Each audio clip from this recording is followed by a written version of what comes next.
இந்தியாவின் விளையாட்டு தலைநகரமாக உருவாக்கி வருவதாக முதலமைச்சர் மு ஸ்டாலின் அறிக்கை.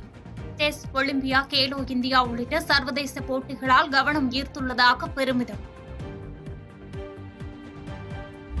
ஆன்மீக பயணமாக இமயமலை புறப்பட்டார் நடிகர் ரஜினிகாந்த்.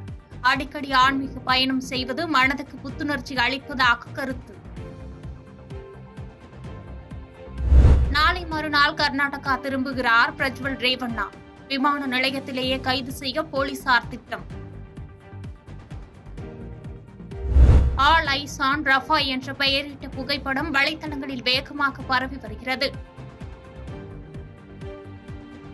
வேலூர் மாவட்டம் குடியாத்தம் அருகே வீட்டிற்கு முன்பாக இருந்து பேசிக் கொண்டிருந்த இருவர் மீது வேகமாக வந்து மோதி கவிழ்ந்த ஆட்டோ.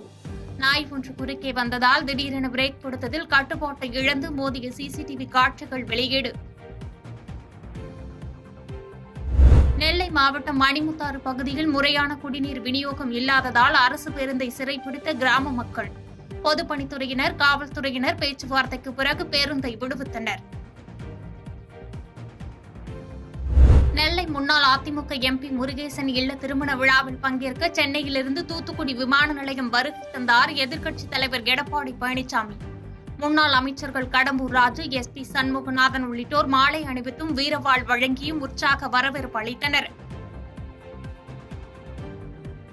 சத்தீஸ்கர் மாநிலம் பீஜப்பூர் வனப்பகுதியில் பாதுகாப்பு படையினருக்கும் நக்சல்களுக்கும் இடையே துப்பாக்கி சூடு. 5 லட்சம் ரூபாய் பரிசு தொகை அறிவிக்கப்பட்டு தேடப்பட்டு வந்த பெண் நக்சல் டிஃபன் பாக்ஸ், வெடிகுண்டு உள்ளிட்ட ஆயுதங்களுடன் கைது. சென்னை அடுத்த பம்பன் பகுதியில் அட்டை கம்பெனியில் திடீரென தீ விபத்து. 7 தீயணைப்பு வாகனங்களில் வந்த தீயணைப்பு படையினர் சுமார் 5 மணி நேரம் போராடி தீயை அணைத்தனர்.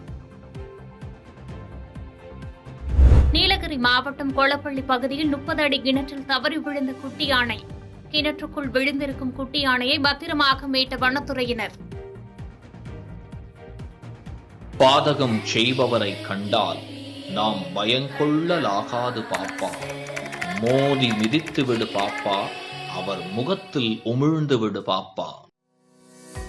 அண்மை செய்திகளை உடனுக்குடன் தெரிந்து கொள்ள இணைந்திருங்கள் இயம்நாடு தொலைக்காட்சியுடன்.